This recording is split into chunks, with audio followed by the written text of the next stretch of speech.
Assalamualaikum warahmatullahi wabarakatuh. Perkenalkan, nama saya Siva Febiana, NIM 20220176.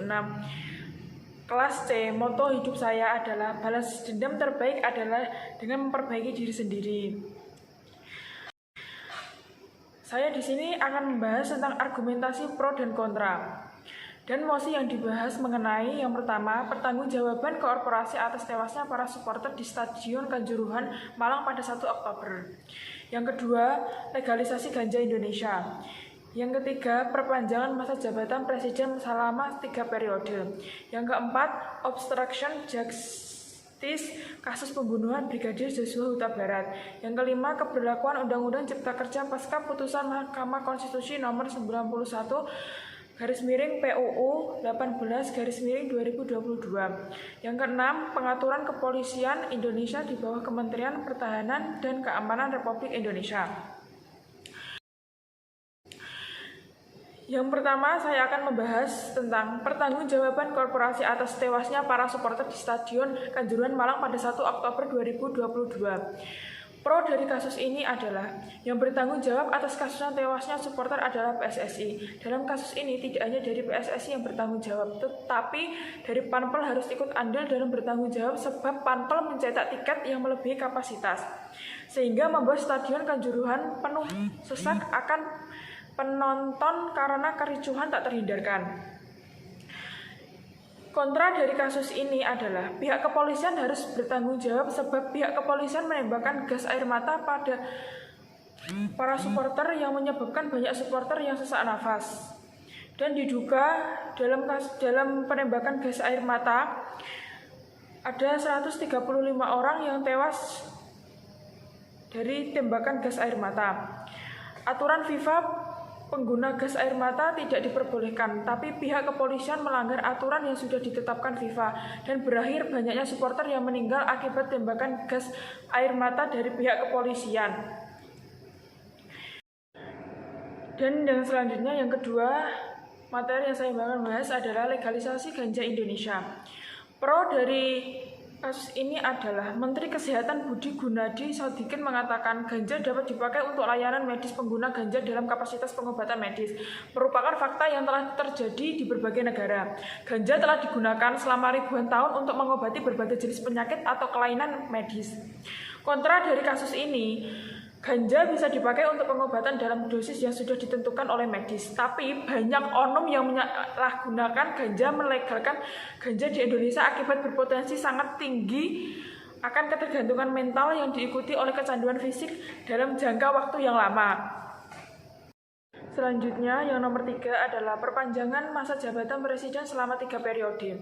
Pro dari kasus ini adalah beberapa tokoh politik senior di Indonesia telah mendukung penuh gagasan untuk memperpanjang masa jabatan Presiden Joko Widodo di luar batas 2 masa jabatan yang dimanatkan secara konstitusional, yang memicu perdebatan sengit di negara demokrasi tersebar ketika di dunia.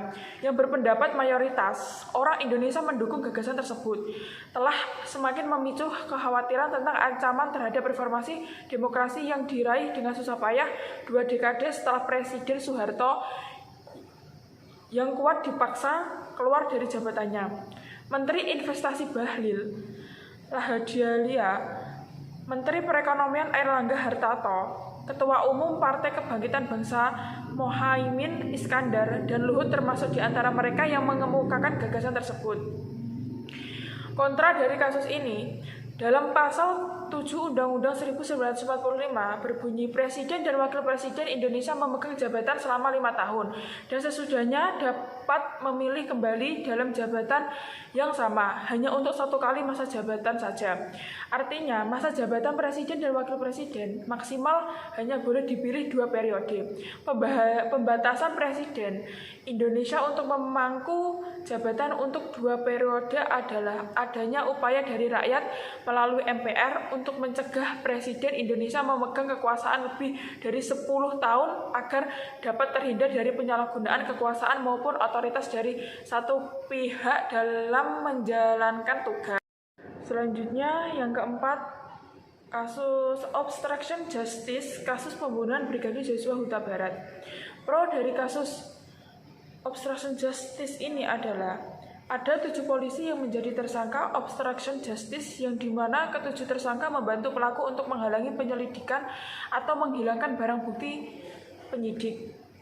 Kontra dari kasus ini, meskipun tersangka dari pihak Polri, hukuman tetap berjalan dengan seadilnya, di mana sudah diatur dalam undang-undang dan tidak boleh membedakan atau pilih kasih, serta jangan pula hukum hanya tajam di bawah dan tumpul ke atas.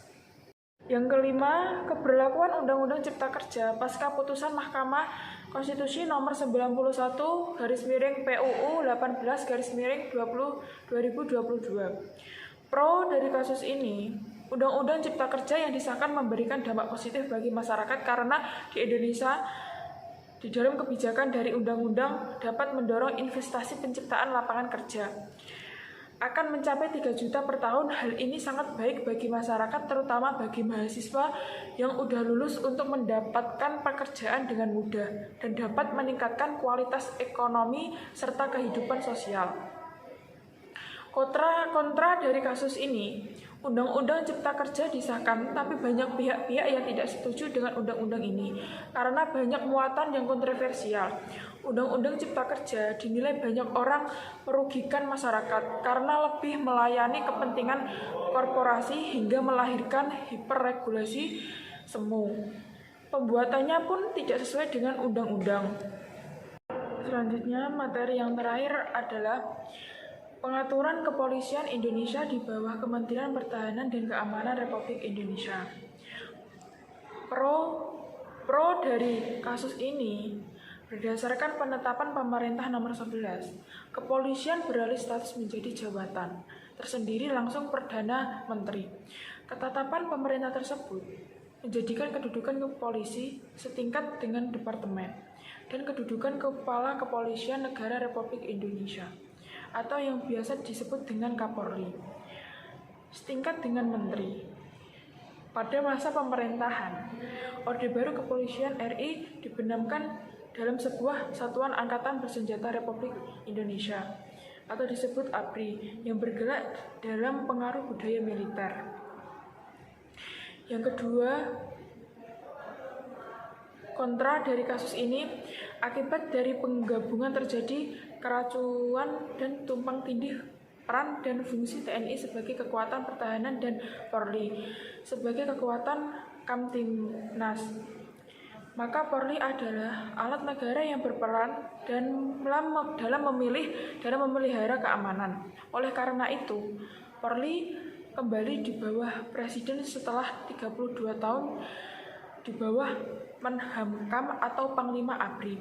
Berdasarkan Undang-Undang Nomor 2 Tahun 2002 tentang Kepolisian Negara Republik Indonesia menyebutkan bahwa Polri merupakan alat negara yang berperan dalam memelihara Kamtibnas, Gakum, serta memberikan perlindungan, pengayoman, pelayanan kepada masyarakat dalam rangka terpeliharanya Kamdars. Sekian presentasi dari saya tentang argumentasi pro dan kontra. Terima kasih. Assalamualaikum warahmatullahi wabarakatuh.